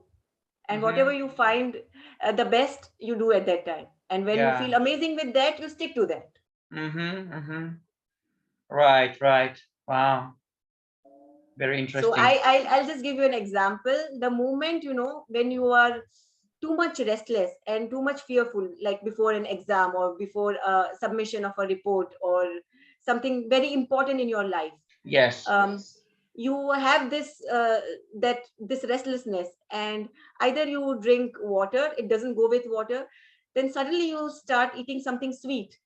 Why something sweet? Because it immediately releases serotonin in your body. It has that oily nature, it has this nourishing nature, and it makes Yeah. you feel pleasant. Yeah. So after eating something sweet or after eating something heavy, even if you eat if you eat carbohydrates, something heavy like Yeah. bread or a snack or something like that, you will feel much better and you will say, wow, this is amazing. But basically what you have done is you have balanced your vata dosha. Wow. Wow. That's amazing. Yeah, it makes lots of sense to me, Jore. Makes lots of sense. Okay, guys, so you have your last chance for today. Do you have any questions for Hetal? Okay, Hetal, so I wanted to ask, you mentioned unrelated to what we were talking about today, or maybe it is related. You mentioned certain new therapy that you started working with, frequency therapy, some kind of special equipment. So could you please tell us more about that? I think Bhargav wants to ask something. Okay. Yeah. So please. Yeah, it's also like an unusual request, I would say. Like the session was really, really wonderful, and I want to, repeat it again. I want to hear it again. So maybe if we can get a kind of, digital copy or somewhere. No, It would be very nice. first of all, you will have it recorded. It will be put on YouTube tomorrow. Oh, nice. Like it. Yeah. And then we can also have, if Hetal is fine with that, sometime like maybe in a few weeks we can have the second part where we will talk more about what kind of foods are suitable for each body type and what kind of lifestyle, because it's super interesting subject. It's a super interesting subject. Yeah, that would be wonderful. Thank you. Yeah, Yes. yeah, absolutely. But this one you will find tomorrow on YouTube. Thank you very much. Yes. Yes, that would be great if there will be a follow-up webinar, more specific details like recommended foods and lifestyle, because Definitely. And because I myself have done a lot of fasting, I would not recommend you to go back to cooked food. Yeah. And how Ayurvedically, because Ayurveda is nothing, it is based on the principles of cosmos, and if it is based on the principles of universe, so maintaining the laws of the universe, like being in nature or staying seasonal, whatever is in the seasonal. If it is warm, how do you dress, how do you eat, how do you do your exercise? If it is cold, how do you manage the same things? How do you manage your work lifestyle? How do you manage your thinking, your meditation, your breathing exercises? When when you can manage all that according to Ayurveda, then you are living aligned with the nature, and when you live aligned with the nature, then nothing can go wrong. Why do we have a problem, or what are these doshas when all the 5 elements are not in balance? But what are these 5 elements? It's nature. Yeah. So once you are aligned with the nature, then you are aligned with yourself. You are aligned with your mind, body, and spirit. Yeah. Hetal. So if you have any references or any simple materials on this subject, then we can just put them in the group as like if you have. I know there is lots of information on the internet on Ayurveda and Doshas, but if you recommend something in particular, then we can just put it below the video or in the group, Yeah, if you could recommend something, certain videos or certain materials to read, and then we can have another webinar that will go deeply into particular types and what kind of foods and lifestyle are suitable. Yeah. So I would recommend Vasant Lad, Vasant, Vasant, and his surname is Lad, Lad. And he is a very authentic and very traditional Ayurvedic practitioner. He has his clinic in India and America also. I would also recommend, who is this person? That American, Deepak Chopra. He is also very good. So these two, but Deepak Chopra has been living in America since many years, and the foods of the West, the lifestyle of the West, he's more accustomed to, and we can relate more to him. And traditionally, from where Ayurveda has originated, if you want to know the authentic Ayurveda, then Vasant Lad is the best person. And does he have any like this? What's his name? Vasant Lad? Yeah, Vasant, Vasant. Lad, Lad. Okay. And does he have any books that he has written? Yes, both of them have written lots of books, Ayurvedic books, but these two are the best people for Ayurveda knowledge. Wonderful, wonderful. Okay, Hetal, now let's talk about. I know that you do lots of things, Arik. You guide people in yoga and in Ayurveda and in fasting, but recently you have started something new that I'm personally very interested in, something related to frequencies, right? Yeah. Yeah, so could you tell us more about that? Yeah, there is one question from Khushbu. I will answer that. Just let me explain no problem. for the radionic frequency. No problem. Yeah? So, I have I give radionic frequency. And first, I would like to say what is radionics. Radionics is a method to analyze and correct the information and energy patterns of all the objects. It can be humans, animals, plants, house, crystals, everything.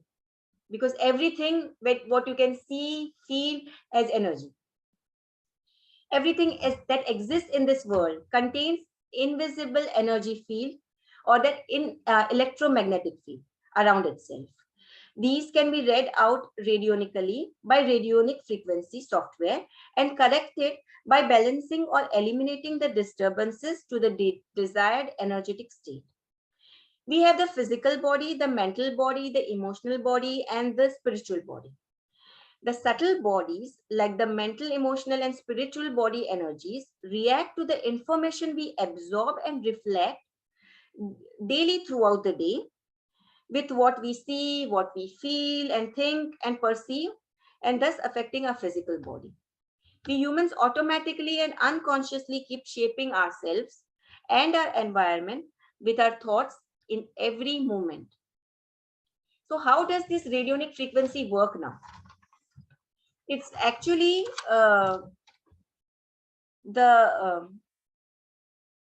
you cannot call it the advanced technology, but it is the most advanced radionic treatment right now, because here you don't have to put your hands, or you don't have to be physically present.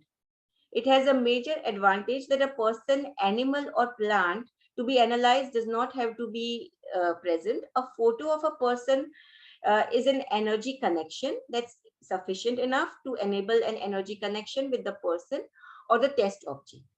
The software analyzes the electromagnetic frequency of the client, and the therapist then selects a vast range of lists that are relevant to the person, which are collected in the computer databases. Some of the examples of the databases are herbal remedy, bash flower remedy, homeopathic remedy, Schussler salt remedy, music therapy, affirmations from Louis Hay, healing stones, clearing the chakras, nadis, lymph, meridians, balancing the hormones, the doshas, the 5 elements, Ayurvedic analysis, different alternative, mental thoughts blocking our energies, causes of the diseases, vitamin and mineral deficiency, which organs are affected in our body.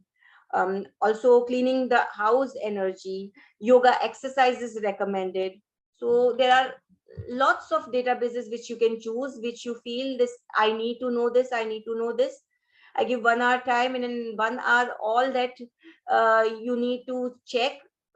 Okay, what is my, how are my lungs, how are my liver, and how is my kidney, and do I have any vitamin deficiency? What is causing me this disbalance in my minerals? What yoga exercise is best for me? So everything, you just put it in the computer, and then the computer answers you and also tells you how much percentage of it is it in balance or imbalance, or it is disturbed, and what are you thinking which has caused this disturbance. That's the most wonderful part of it.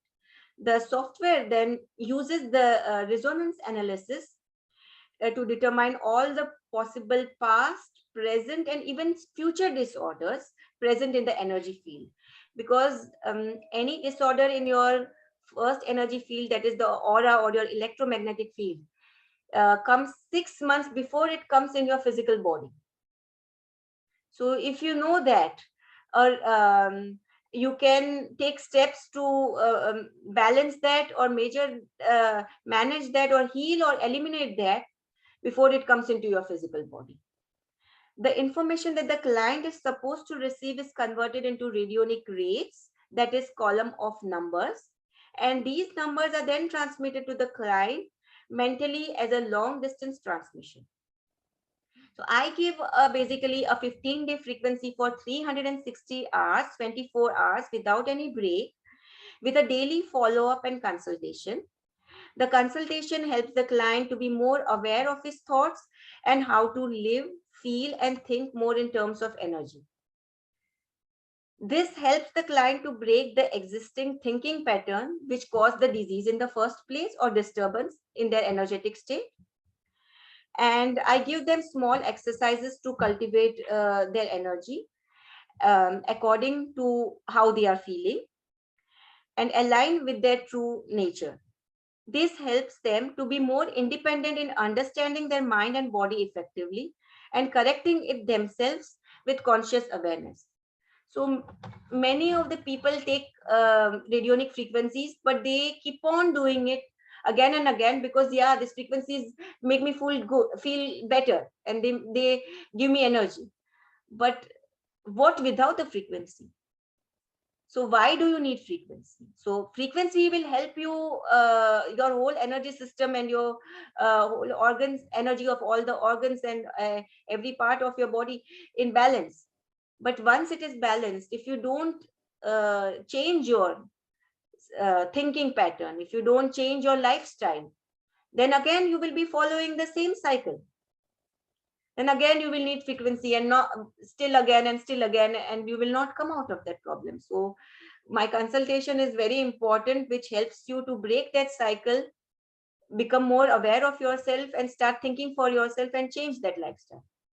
Wow. So basically, I just want to kind of summarize it if I got it right. So you have particular equipment, and this equipment is able to diagnose a person without their physical presence. So it's enough that the person sends you their picture. Yeah. Then it can diagnose, and it can say what kind of imbalances this person has, what kind of lifestyle choices or other food choices they have to adopt, right? Different Not aspects. only that, because of what thinking has this imbalance come into their body or into their mind. Wow. You know, like if I have 95% some problem in my liver, it says also how much percent is the problem, how much percent is this disturbance. Interesting. And do they have it printed? Like, do they get it printed? Yes. Or so they get a report of 10 to 12 pages. Everything will be in writing, and it is very important. I always give it in writing so that when you again after 2-3 months, if you want to check, so is it now after I have done some detoxes, I have done some fasting, I have worked on my inner self, I have done some shadow work or inner child work, and now I want to see how much better I am. So then you can always compare with your first report and your second report and see that, okay, what is my progress now? Okay, wow, that's amazing. So you can actually get this indication every few months about this person. Yeah, but then you said that you also give them frequencies, like long distance frequencies. Yeah, so you are there in Germany, they might be somewhere else in the world, and this kind of equipment that you have, it sends the frequencies that are suited to that particular person. That's how it works. Yes, I just have to give that person's date of birth, address, and that photo. And then it's like, it's radionic frequency. Radionic frequency works like a cell phone. Okay. You know, you just dial a person and you can talk to that person. Okay. So it's not through wires, it's through radio frequency, radionic frequency. Yeah. And it's like this radionic frequency is converted into numbers, and these numbers are everywhere in the universe. And when you put exact date, name, photo of that person, it will go exactly to that person. Another good thing about this software is there is this Reiki, pranic healing, and all people used to do. They used to imagine the picture of the person and give frequency. That also worked. But when a person gives frequency, sometimes a person is judgmental, a person can be biased, a person can be tired, or can have a lot of negative energy in him, which he can be transmitting to the other person. But when the software does that, it has pure healing energy, and it's pure numbers, so there cannot be anything wrong. Wow. So but can a person just get diagnosed and then go on to treating themselves, or they have to receive those frequencies? Just 1 hour analysis with me, where we together sit on the phone and we make all the databases that he wants to look into, that we analyze, and after that I send frequency. Then he doesn't have to do anything. I would just recommend little warm water sipping for those 15 days, so that all that energy blockages, anything that negative that we think, or anything when there is a resistance, we create an energy blockage, and these energy blockages are now released by radionic frequency. So when these energy blockages are released, so there is a fist, and when you try to open it, there is this resistance. So now this frequency is coming inside and releasing it, and when it is released, okay, it is released like that, and it is emitting some of its symptoms. That means you will feel some symptoms, like if you are having migraine, you might feel some headache, but it does not remain long. It is maybe for half an hour or 1 hour or half a day, and then it's gone totally. So slowly all these energy blockages go away, and for a better flow of those energy blockages, I recommend little warm water drinking, so that all that toxins are flushed out better. Wow. And do you have any, could you give a few examples, or maybe one example from your clients working with this particular system and changes that they went through? Yeah, there are like many examples. Right now I am giving to my cousin frequency, and he had since I think more than 3 to 4 years rashes, and after he is only 8 years old, and after I give him frequency, his rashes become better. Wow. And he's living in India, and my sister is so happy with it. She says, keep on giving him frequency, I want to cure him, because he's tried everything, Ayurvedic medicine, homeopathic medicine, and it's been 2-3 years, but this rashes are not going, and then he keeps itching all the time, and the more he itches, and he has more problem. And from the time I'm giving him frequency, his itching has reduced, his redness has improved. So then I said, okay, now instead of 15 days, I'll give for 1 month, and then let's see how is it. It's becoming better. And every time I give frequency, it's getting better and better. So I'm Wow. very happy with that. Not Wow. only that, some people had migraine problems. Some people had um, swelling in the leg, and many more diseases which are not right now, but were some 4 years ago, 6 years ago, 10 years ago. They also have been cured with this, the deep rooted diseases. And the software tells you if a disease which is deep rooted is still there in your body or not. For Okay. example, for one of my clients, the software said that you had pneumonia, and that pneumonia is still not cured. Wow. So you had bronchitis, and that bronchitis is still not cured.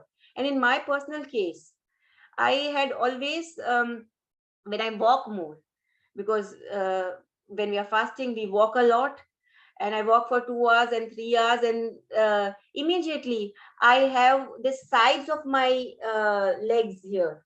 I feel that pain. I feel intense pain, and whatever I do, physiotherapy and exercise and all, when I reduce my walking and I don't walk, everything is fine. But the moment I walk, it triggers it. Mhm. And then the computer told me that when I was small, I had polio vaccine, and the side effects of the polio vaccine have still remained in my body, Wow. and that is why I'm having this pain in the leg. I would have never found out. Wow. Amazing. Amazing. Okay, Hetal, please tell us in general. We are really about to close for today. Yeah. Tell us in general what kind of services you provide other than the one that you told us about, and what kind of problems people might have that they can approach you with, etc. Yeah, so I give Ayurvedic, I'm an Ayurvedic therapist and a yoga therapist. So I give yoga exercises, meditation exercises, breathing exercises, a lot of activating breathing exercises, relaxing breathing exercises to balance your doshas and to align yourself, your mind, body, and spirit. That are very effective. Also, I give during the fast, how to conduct a fast according to Ayurveda. When there is a problem, what should you do? And why is there a problem? What is actually happening in your body? When people are fasting, how to open a fast, how to close a fast, that's wonderful. But now suddenly I'm having a headache, or suddenly I'm having a back pain, and I don't know what's happening. And most of the time we get panicky that I don't want to cause some other trouble. That is why either they take some allopathic medicine or break the fast. But when you exactly know what is it that is happening in your body and what is causing it, then you can avoid it. It can be a little exercise, or it can be just little breathing, or it can be just meditating over the pain. Then there can be many things that can be done without breaking the fast. So that is a very important thing, that I can guide them through during the fast, which is the most important thing. And I can show them yoga exercises for them vata dosha, for them pitta dosha. I can show them seasonal yoga exercises for the season, and radio frequency consultations. Wow, that is amazing. That's really, really valuable. Okay, Hetal, so I just remembered that we haven't addressed this last question yet. Yeah, So maybe we can true. just answer it and then we will close it up. Correct. So she's saying that I'm fasting once a week. I eat light food in dinner, as I am little bit of heat in my body, or there is little bit of heat in my body, and our daily food is little bit of spicy and oily if I do this.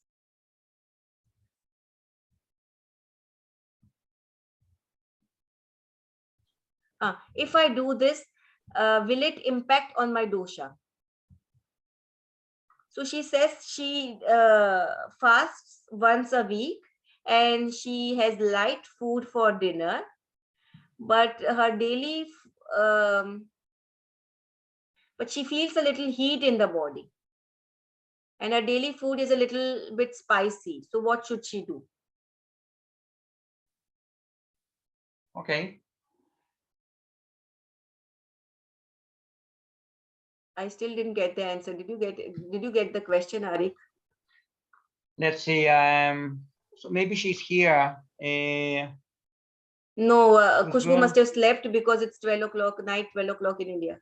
Okay. We heat in my body and our daily food. No, not really. Okay, then I think that we will just ask her to contact you directly if she needs anything. Okay, Hetal, so thank you so much. Thank you very much. Most welcome, Arik. Yeah. Arik, I would also love to do some seminars on chakras and wow. prana. Wow. Not on pranayam, but only prana, only on breath. Yeah. So what is breath? And what is that, that what we talked about today, that pause in between inhalation and exhalation. Wow. Yeah. And what is about this pause? Why is that so important? Wow, that is super amazing subject. Yeah. So we'll be in touch about that, and we can do something like that. Okay, good night. Okay, Bye. good night. Bye. Bye, guys. Thank you for coming. Bye.